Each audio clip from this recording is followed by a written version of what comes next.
Hi అండి. Welcome to Sahasrabhushan channel. ఇవాళ నేను సింపుల్ అండ్ టేస్టీగా కాకరకాయ టమాటా చేస్తున్నాను. ఎప్పుడైనా విన్నారా కాకరకాయ టమాటా అన్నది? ఇదైతే నా ఫేవరెట్ రెసిపీ అండి. ఇది మా అమ్మమ్మ చేసి పెడుతుంది నాకు. వీక్లీ వన్స్ అయినా నేను ఈ రెసిపీని తింటాను నేను. అయితే ఫస్ట్గా మనం చిన్న చిన్న పీసెస్ కింద కట్ చేసుకున్న కాకరకాయని కొద్దిగా పసుపు అండ్ అలాగే సాల్ట్ వేసుకొని దాన్ని కొంచెంసేపు ఒక 10 మినిట్స్ పక్కకు వదిలేయాలండి. అలా వదిలేసిన తర్వాత దాంట్లోంచి కొద్దిగా వాటర్ అనేది ఊరుతుంది. అప్పుడు ఆ కాకరకాయ ముక్కల్ని మంచిగా గట్టిగా పిండాలండి. వాటిని పిండేసి మనం పక్కకు పెట్టుకున్న తర్వాత అప్పుడు మనం ప్యాన్ పెట్టుకొని ఆయిల్ పోసుకొని ఇలాగా ఆయిల్ హీట్ అయిన తర్వాత ముక్కలన్నీ మనం పిండేసుకుని పక్కన పెట్టుకున్నాం కదండి, ఆ ముక్కలన్నిటిని ఇందులో వేసుకోవాలి.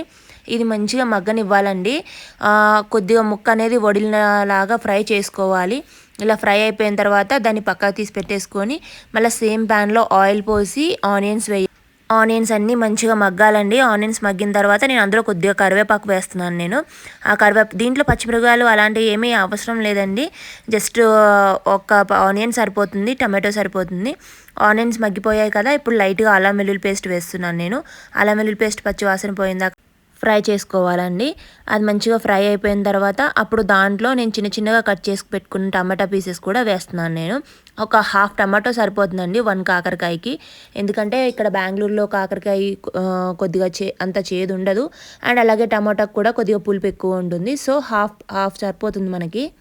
కొంచెం కలిపేసుకున్నాక టమాటా ముక్కల్ని అప్పుడు క్లోజ్ చేసేసుకోవాలి.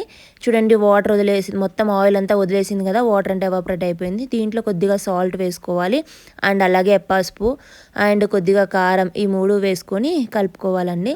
కలుపుకున్న తర్వాత అప్పుడు మనకి ఇది లైట్గా కొద్దిగా టమాటో కర్రీలాగా అనిపిస్తుంది, సిమిలర్ టు దట్ అండి. అయితే తర్వాత ఇదంతా ఫ్రై అయిపోయిన తర్వాత అప్పుడు మనం ఇందాక ఫ్రై చేసి పెట్టుకున్నాం కదా, ఆ కాకరకాయ పీసెస్ని మనం ఇందులో వేసేసుకోవాలి.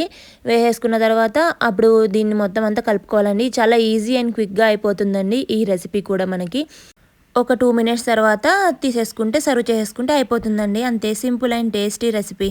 ఈ రెసిపీని మీరు కూడా ట్రై చేసి చెప్పండి ఎలాగుందో. And please like, share and subscribe to my channel. Thank you for watching.